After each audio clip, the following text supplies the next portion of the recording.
How's it going, my dudes? Welcome back to another video. So on the 14th of December, which is in 3 days time from when I'm recording this video, we are finally going to have the Beretta banner. And honestly, I say it as the Beretta banner, but this is pretty much a very strong banner. So it's not just the Beretta banner, it is also the Hopu banner, and for some players, it is also going to be the Tajes banner. I think that's how it's called. So let's have a quick early first look at this banner and what the units can bring to the table for your team. But really quickly, before we get into that, I would like to say that after this banner, we have a long breather period. So from 14th December, I think personally the next banner that most free-to-play players should be aiming for should be the Kohane banner, which is dropping on the 7th of January, and following soon after is going to be the Lakisha banner on the 18th of January. Apart from these two banners, I don't suggest you go heavy on them. Just get the units that you need and get out. I will link this spreadsheet down in the descriptions below. You can go and check out. It belongs to IcyPhoenix. And without further ado, let's get on with the video. Mandatory disclaimer, this is just my opinion on the banner.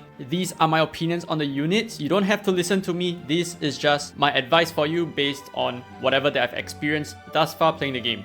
And also do take note that these stats and skills and abilities are all linked to JP server, so you may get a very different outcome in the global release. In fact, some units like Celine has a major nerf, well, sort of nerf, or rather, she hasn't been buffed yet when released in global, so you would notice that some of her abilities are slightly different to the JP version, and especially her skill. Her skill is extremely different, but let's not get off topic. Let's move on with the first character. We have Baretta, the free bullet.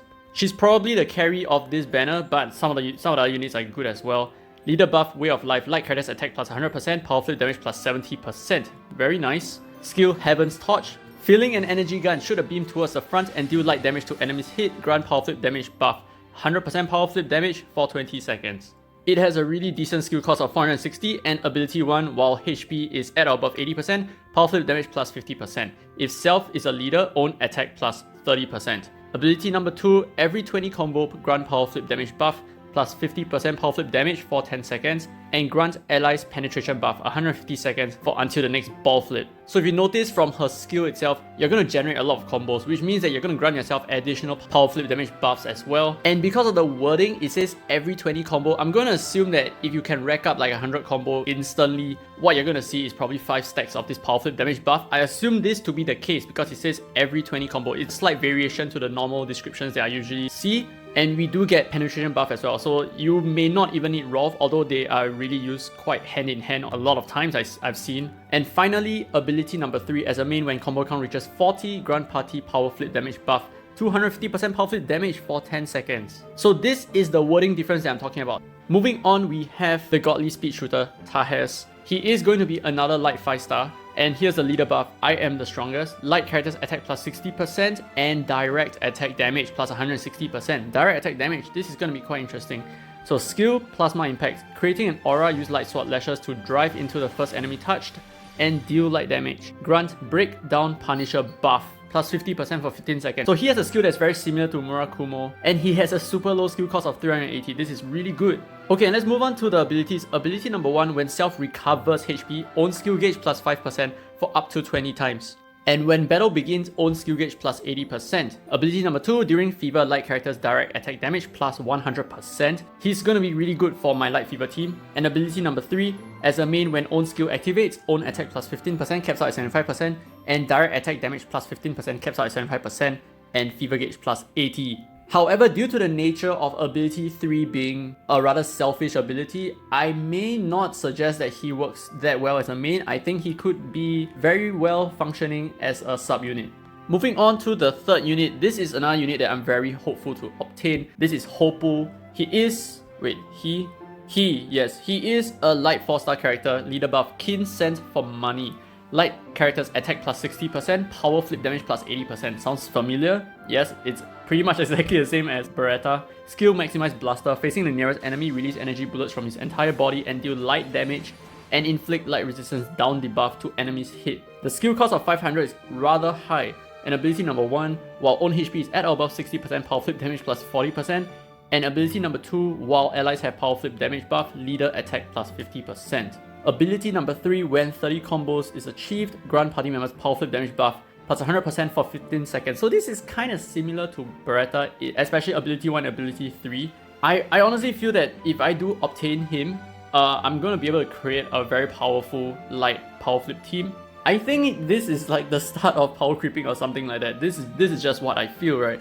And moving on to the final 4th character, he's also going to be a 4-star. However, he is a water attribute. He is Modiaga, the Sandstorm magic item user. Leader buff, the Spirit's Whisperings. Water characters attack plus 50% and power flip damage plus 95%.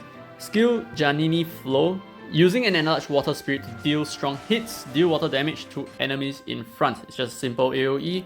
Ability 1, power flip damage plus 25%. Ability 2, every 5 power flips, fill own skill gauge by 10% for up to 10 times. Every 5 level 3 power flips, own skill gauge plus 50% for 1 time only. And finally, ability 3 as a main, every 2 times own skill activates, power flip damage plus 50%, caps out at 50%. And every 4 times own skill activates, power flip damage plus 100%. So I think this unit is going to be a little bit interesting. If you're going to use him for probably like a 1-punch setup, you may need to achieve 5 level 3 power flips at the start, which is going to be a bit difficult. So I don't think he has a lot of 1-punch potential. I'm speaking from GL experience, of course.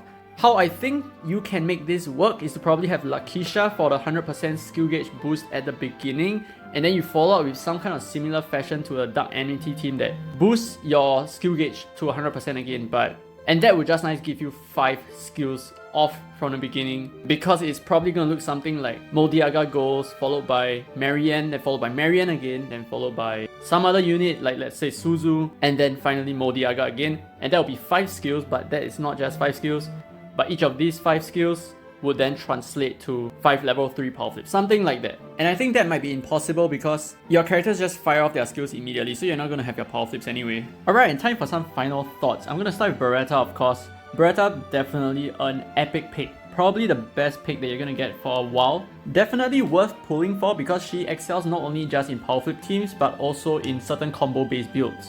And she is very useful in water teams, in fire teams, in wind and light teams. Any teams basically that run power flip, she is going to be very helpful. So she's going to be an amazing power source for the water power flip team. I think the water power flip team currently needs a little bit of combo stacking in order to throw level 3 power flips, and she's going to fill that role very nicely.